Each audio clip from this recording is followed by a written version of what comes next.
Hey guys, it's me, Vinny, back with a brand new video. In a few days, I'm going to be giving my MLB predictions for the season. But for now, I want to talk about the new movie that just came out, Morbius.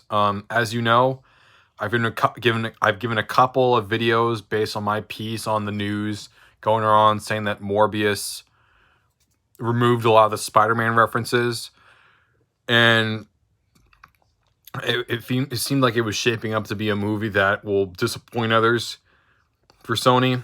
And I saw the movie finally. It's trash.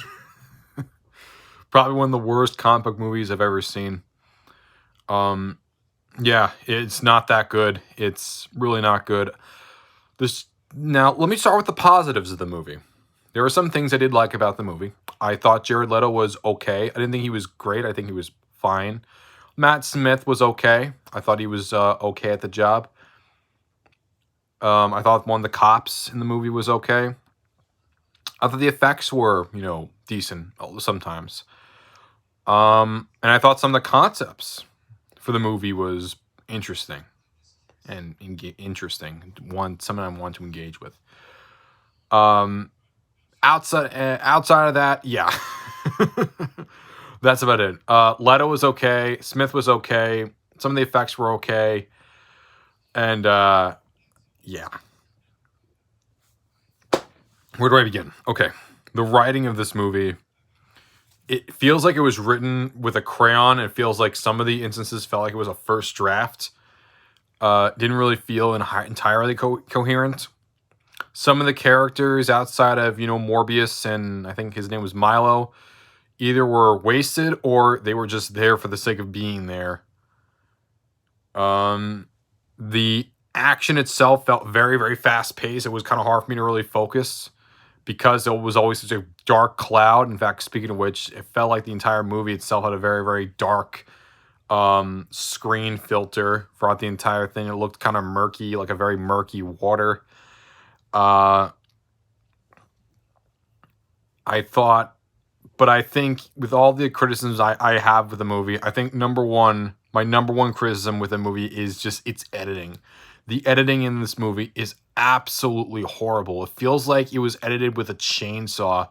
You have like so many exposition dumps, if anything, lumped on you all at once, and you won't have any chance to breathe before it cuts immediately to the next scene, and then it cuts again, and this happens, and then that happens, and then suddenly happens, and like we don't have any chance to build with these characters. Like it first starts in Costa Rica, and it flashes back to his time as a child. Then like a minute later, you see him, winning a Nobel Prize, and like a second later, they say off camera that he rejects it, and then at the same time he says he's finding a cure, and it just randomly happens, and it suddenly happens on a boat, and apparently his friend who he was close with, which he didn't really have much chemistry with, suddenly now turns on him but he suddenly gets his powers somehow, some way. You didn't lock that up, but okay then. It happens, and then Morbius gets arrested, and then he gets out in like a couple minutes later, and then he goes out, and then he flies. Some of the CGI remind me of like the mid-2000s for some of those superhero movies. Some of the CGI just wasn't as great here. Though some of the action was okay, though I didn't really like some of the fighting. I thought some of the fighting was way too short, and I didn't feel like it went on enough. I feel like the final fight itself was pretty lackluster. I felt like it should have gone a lot longer. It just feels like it only lasted like 5 minutes. And it was very weird how like Morbius just said his powers. I mean, you saw them, but you didn't see his powers along with him. He just had them, and you just had them. You just see him give him exposition for it. It felt like the movie felt so rushed. It felt so rushed for most of it, but also for some of this, it feels like it dragged on.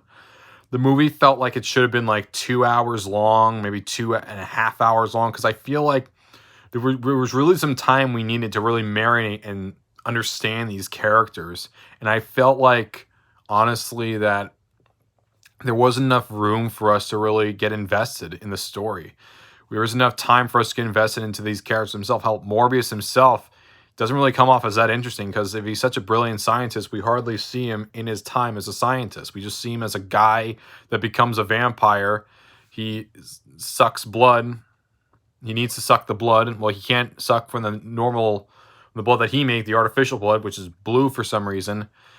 And then he wants to do it from the red, but he can't. He doesn't feel with it, but you just don't really feel much of a connection for him. He just kind of feels a little forced. Some of the actors, like Tyrese Gibson, I like Tyrese Gibson, but he just felt like he was bored in this role. Didn't really show like he was showing much emotion. He's like, oh, look, there's bats. Oh, not in my city. Like, it wasn't that great. But some of the, I thought, when I was saying about exposition, just things happening just for the sake of happening, it felt like it was so constant. Like, Morbius is like an anti-hero, but he feels like he's more like a hero in this one. And just suddenly cuts to Matt Smith dancing to some really weird music, and a poorly CGI'd vampire face comes on. It just felt very, very weird, and it almost looked like, with Matt Smith's face, Milo's face, it looked like it was handsome Squidward from SpongeBob a little bit, just by the chiseledness. Like, it happens, and then it doesn't happen. Like, when he's speaking to, I think her name was Martine. Spoiler warning. At the end of the movie, he kills Martine, and then they fight, and they go all the way down to, like, it looked like the center, like, of a workplace. And then out of nowhere, Morbius decides to summon bats, which apparently he now knows how to do. No explanation. He just does. And it looks like he was doing a Hadoken with the bats. Like, there was very, very little blood in this movie in the first place. And, like, very few times it would have it, but other times it wouldn't. It's like it looked like he was slapping his victims, opposed to slashing them. Some of them it did, but it just looked very clunky. And they haven't saying, and I'm saying that because it just feels like the movies are like craziness on top of craziness. It just felt like nonstop stuff going on that you didn't really even have a chance to breathe. It felt like it was too much all at once. And the movie ends abruptly, as it ends so abruptly too, which he just flies out just suddenly after killing the Boilord. He kills the bad guy, and Morbius. That was the movie. And I'm like, that's it? Like, what? And I was saying, man, that movie felt so rushed. It felt so rushed, and it felt so weird. And so then the post-credit scenes. Oh yeah. They were poorly written. They were poorly acted. And they made no sense. Like, he's like Michael Keaton's Vulture from the MCU just comes in and says, "I hope the food's better in this joint." Literally, word for word. What? Oh God, no explanation of how he was able to get there, considering that's not how the spell worked. And then the other post-credit scene, you see Morbius driving, and then Vulture, who now has a suit somehow, even though it never came with him, it suddenly does. And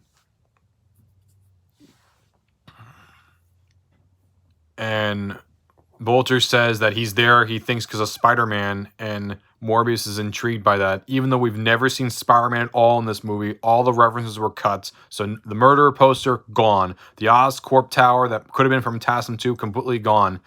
You didn't even see a shot that could have had it there. It just was not there based on the shots. It felt like it was very, very coy about it being there. You saw a Black Cat, a Rhino, and a Chameleon reference in the Daily Bugle newspaper. So I think if this is in the TASM universe and the SSU is in fact in the TASM universe, I think if we're going to see Andrew Garfield, we're probably going to be seeing him in Kraven the Hunter. I assume, but it could also be wrong completely. For all we know, we have no idea what Sony's going to do. I thought with all the time they've been waiting to postpone this movie, I thought they would do that. But no, it just isn't. It feels like it can honestly be on its own, just separated. And like the Sinister Six was so like thrown together last minute. It felt so sloppily done. It's absolutely abysmal. Like the editing and the writing of this movie, it doesn't know what it wants to be. It's very dimly lit. It's very dull. It has no style.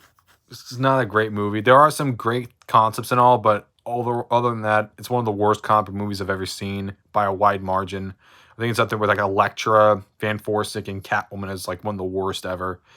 And yeah, this may be a Marvel character, but it's not owned by their film rights are not owned by them. They're owned by Sony Pictures via Columbia Pictures. And this may be Marvel, but if anything, it's like an off-brand Marvel. The movie's bad. I say go see it if you want to, just see how bad it really is, but I can't recommend. I give it a 2 stars, 2 out of 10, 1 out of 5 stars. Yeah, that's my review of Morbius. I want to know you guys think. Did you see Morbius? What did you like about it? What did you not like about it? What rating did you have for it? Either way, let me know in the comments below. I love to hear what you have to say. And yes, I think a director's cut would definitely be worth it for this movie. But take care, guys. Peace out.